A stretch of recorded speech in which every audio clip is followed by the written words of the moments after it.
दोस्तों, मैं आपका फिर से स्वागत करता हूं अपने YouTube channel man versus nature में। चलिए एक कदम प्रकृति की ओर। दोस्तों, आपने देखा होगा मेरे पिछले वीडियो में कि मैं किस तरीके से शिलाजीत के पहाड़ों से अपना शिलाजीत लेके आया था और किन किन मशक्क़तों के बाद मैं आप तक पहुंचा हुआ हूं शिलाजीत लेकर के। ये शिलाजीत के छोटे छोटे टुकड़े ये पत्थरों के रूप में होते हैं। आज मैं आपको 3 भागों में बात करूँगा। फर्स्ट पार्ट पे कि शिलाजीत कैसे निकलता है, दूसरे पार्ट में कि शिलाजीत का सेवन हम कैसे करें, और तीसरे पार्ट में शिलाजीत किन लोगों के लिए लाभकारी है और किन लोगों के लिए हानिकारक है। ये 3 चीज़ों का मैं आप लोगों के लिए आज इस YouTube चैनल के माध्यम से लेकर के आया हूँ। तो मैं पहले भाग में शुरू करता हूँ कि शिलाजीत निकलता कैसे है। दोस्तों, ये बहुत ही खतरनाक और रिस्की काम है। इसके लिए आपके लिए साहस होना बहुत ज़रूरी है, आपके पास हिम्मत होनी बहुत ज़रूरी है, आपके पास एक कुछ करने की और कुछ कर गुजरने की ताकत अंदर होनी बहुत ज़रूरी है, और आपका माइंड बहुत शार्प होना चाहिए, आपको डर नहीं लगना चाहिए। ये सारी चीज़ें अगर आपके पास है तो तब आप शिलाजीत के पहाड़ में चलें, क्योंकि आपके पास कोई इंस्ट्रूमेंट नहीं है। आप खुद ही अंपायर हैं, खुद ही बॉलर हैं और खुद ही बैट्समैन हैं। वहाँ पर आपकी एक गलती आपको मौत के मुँह में डाल सकती है। तो शिलाजीत लाने के लिए आपका सबसे पहले आपको उनके पहाड़ में चढ़ना पड़ता है, और वहाँ का जो पहाड़ है वो बहुत ही खतरनाक पहाड़ है। कुमाऊं के कुछ हिस्सों में शिलाजीत पाया जाता है, और ये आपके गढ़वाल के कुछ क्षेत्रों में, हिमालय और हिमालय से जुड़े हुए सारे हिस्सों में लगभग आपका हिमाचल, नेपाल, कुमाऊं, गढ़वाल में पाया जाता है। लेकिन अलग अलग लोकेशन है और अलग अलग इसके पहाड़ होते हैं। जो हमारा वाला पहाड़ था वो बहुत ही इस तरीके का पहाड़ था। अगर मैं यहाँ रस्सी लगाता हूँ तो समझो कि ये रस्सी यहाँ पहुँच जाएगी और शिलाजीत यहाँ पर है, तो इसलिए मुझे यहाँ से इसको चढ़ करके निकालना पड़ा। और सबसे बड़ी इसमें खतरनाक बात यह है कि आपके पास कोई इंस्ट्रूमेंट नहीं है, यानी कि आपके पास कोई ऐसा चीज़ नहीं है कि आप, या तो कुछ लोग तो ऐसे रॉक क्लाइंबिंग करते हैं तो उनके पास पिटॉन होते हैं, रस्सियाँ होती हैं, वो उसमें डालते हैं, लेकिन यहाँ पर करने की कोई गुंजाइश नहीं थी। तो इसलिए मुझे खुद ही बिना किसी इंस्ट्रूमेंट के जाना पड़ा। हाँ, एक छीना और हथौड़ा मुझे दीवार पे अपने आप को बिल्कुल चिपका के रखना पड़ा। उसके बाद एक हिस्से को चिपका करके तब जाके ठोक करके वो निकाला हुआ है, जो इस तरीके से निकला हुआ है। तो ये प्रकृति का एक बहुत ही नायाब तोहफा है शिलाजीत, जो हर जगह मिलता नहीं है, और मिलता भी है तो इसमें वो गुणवत्ता होती नहीं है।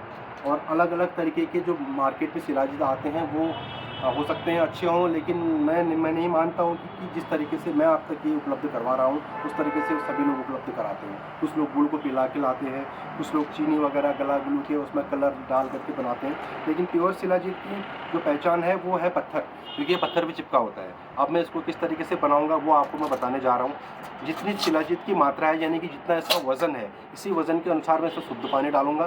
शुद्ध पानी डालने के बाद मैं इसको 24 घंटे के लिए भिगो के रखूँगा।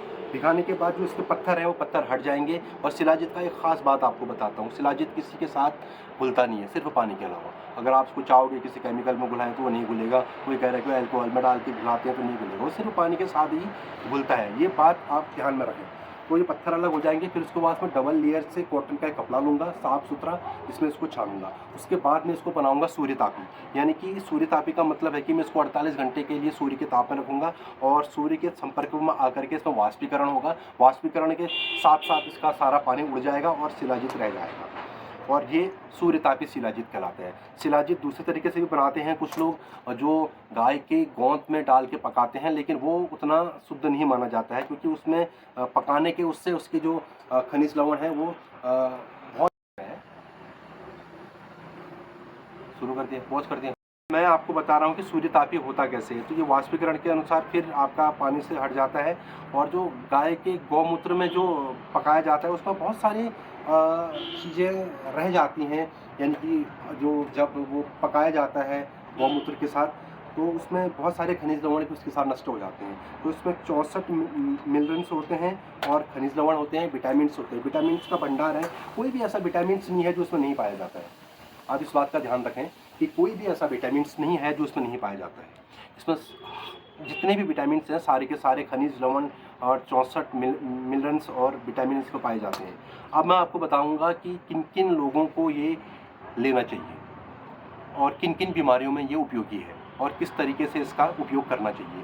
पहली बात तो, जो आदमी आपके एंजाइटी से परेशान है, यानी कि बहुत ज़्यादा प्रेशर में रहते हैं, एंजाइटी रहती है और आपका तनाव में रहते हैं, तो उन लोगों के लिए ये बहुत रामबाण इलाज है। दूसरा, जो लोगों की मेमोरी लॉस है, यानी कि वो मेंटल हेल्थ मेंटल डिजीज़ से अगर गुजर रहे हैं, मेमोरी लॉस है, पढ़ाई में उनका ध्यान नहीं लगता है, या फिर वो हर एक चीज़ भूल जा रहे हैं। किसी ने कप यहाँ रखा तो वो दिन भर ढूंढ रहा है कि मैंने कप कहाँ रखा था, और सामने ही कप होता है। तो इस तरीके से जो मेंटल डिसऑर्डर्स होते हैं, जो उनकी मेमोरी लॉस होती है, उसके लिए ये बहुत ही कारगर सिद्ध होता है।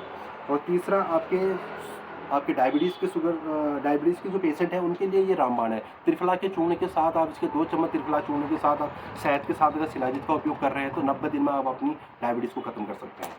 चौथा, आपका ये काम करता है घुटनों में दर्द, कमर में दर्द, यानी कि मांसपेशियों को, हड्डियों को काफ़ी मजबूत करता है, यानी कि गठिया, प्रसूत महिलाओं के लिए काफ़ी उपयोगी है।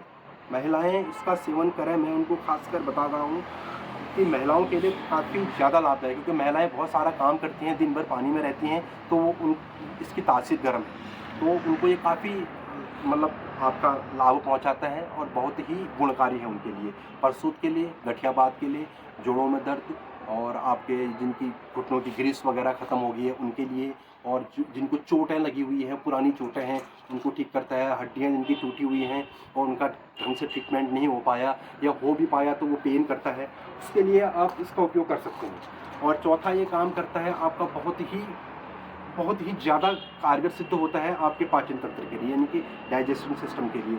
उसमें आप किसी भी तरीके से, आप पाचन तंत्र से रिलेटेड आपकी समस्या है तो उस समस्या में ये काफ़ी लाभदायक सिद्ध होता है। चौथा, आपका ये काम करता है बहुत ही सही तरीके से काम करता है आपके विद्यार्थी वर्गों के लिए। जो विद्यार्थी लोग पढ़ने में कमज़ोर हैं, या चिड़चिड़ापन आता है, या फिर वो पढ़ना नहीं चाहते हैं, या पढ़ भी रहे हैं तो उनको याद नहीं हो रहा है, तो उनके लिए काफ़ी लाभदायक है।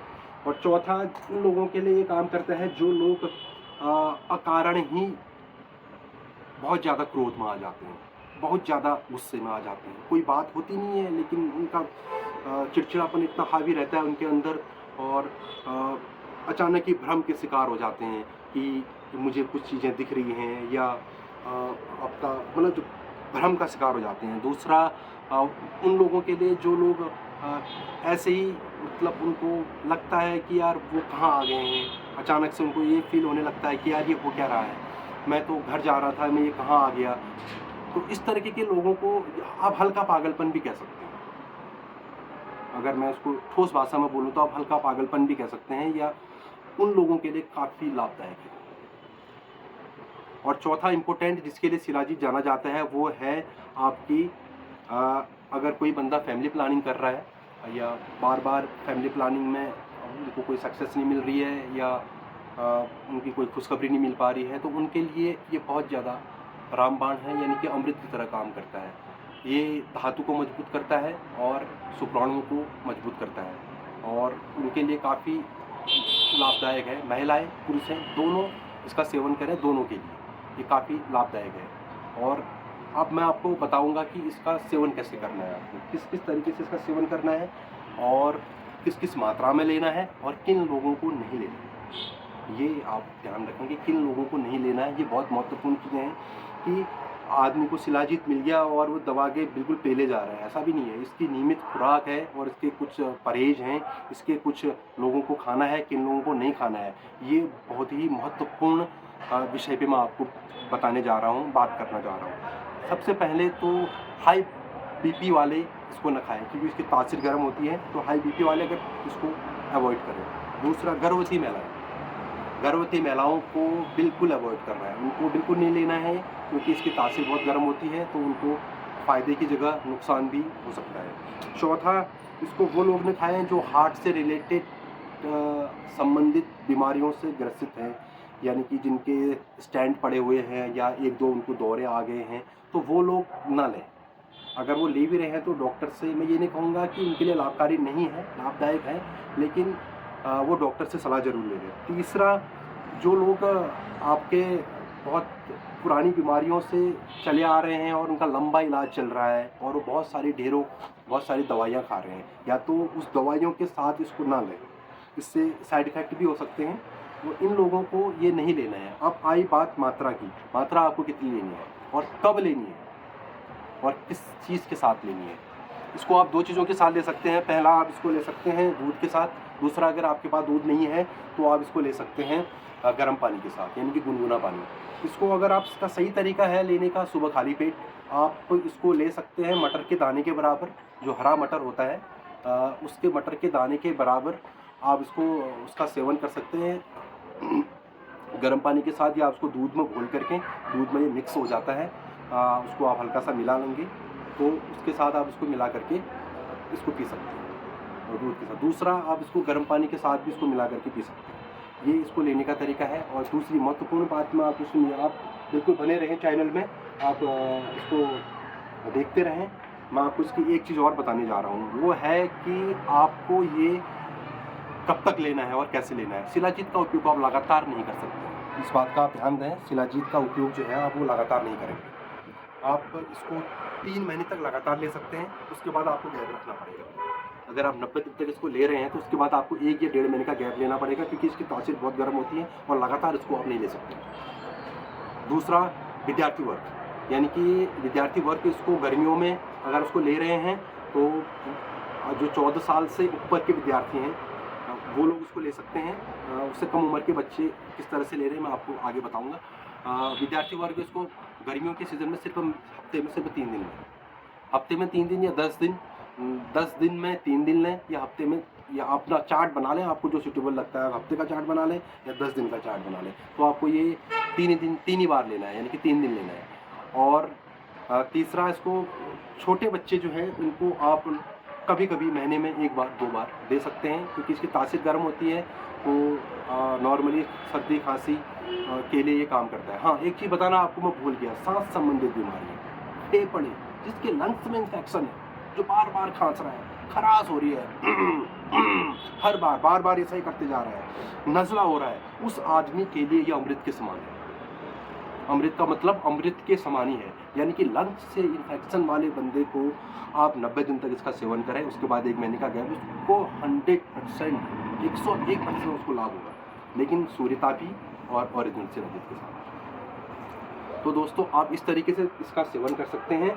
और मैंने आपको 3 ही चीज़ों को उसको बता दिया है कि इसको कब लेना है, किस मात्रा में लेना है, और किन लोगों को नहीं लेना है, और किन किन बीमारियों से आप ग्रसित हैं, या जो आपको प्रॉब्लम्स हैं उन प्रॉब्लम्स के अकॉर्डिंग आप इसका सेवन कर सकते हैं। 3 महीने के बाद 1 महीने का गैप रखेंगे, मटर के दाने के बराबर आप इसका सेवन करेंगे सुबह खाली पेट या रात को खाना खाने के बाद। और हफ्ते में, गर्मियों के दिनों में हफ्ते में 3 बार लेंगे, सर्दियों में आप हफ्ते में 4 बार ले सकते हैं। और सबसे महत्वपूर्ण बात यह है कि मैं आपको बता दूं, इंसान तो छोड़िए, ये जानवरों को बहुत प्रिय है। बंदर इसको बड़े चाव से खाते हैं, चाटते हैं और स्वस्थ रहते हैं, फुर्तीले, यहाँ की जंप वहाँ की जंप यहाँ, इधर उधर, अगर उछल कूद, पहाड़ों में चढ़ना, तो स्फूर्ति बनी रहती है।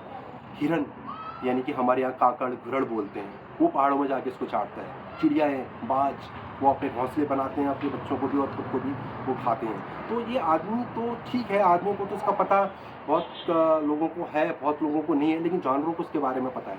और इसका जो आप इस आयुर्वेद की तरफ इसको जाएंगे तो हज़ारों सालों से शिलाजीत का आयुर्वेद में इसका उपयोग किया जा रहा है, इसकी बातें कही जा रही हैं, इसके गुण, इसके लाभ, और इसके क्या क्या किस तरीके से बनता है। और इन बारों में आपके आयुर्वेद में कब से हमारे पुराणों में, ग्रंथों में भी इसका बहुत ज़्यादा वर्णन है। तो आप लोग शिलाजीत का उपयोग करें। और शुद्ध और शिलाजीत के लिए मैं इसको जब सूर्यतापी अभी बनाऊंगा, इसमें इस बनने में प्रोसेसिंग में भी टाइम लगेगा, क्योंकि मैं इसको 48 घंटे तक भिगाऊंगा। उसके बाद इसको साफ कपड़े से छान करके सूर्य के ताप पर रख के इसको सूर्यतापी बनाऊंगा। उसके बाद ये एक औषधि के रूप में उभर के आएगा। तो दोस्तों, बने रहें मेरे चैनल में, और लाइक, सब्सक्राइब और शेयर करना ना भूलें। और एक कदम नेचर की ओर, और अपना ख्याल रखें और स्वस्थ बने रहें, और शिलाजीत का उपयोग करें, और अपनी शरीर में चुस्ती, स्फूर्ति और ताकत, और आपका शरीर को सभी गुणों और रोगों से मुक्त करें। धन्यवाद।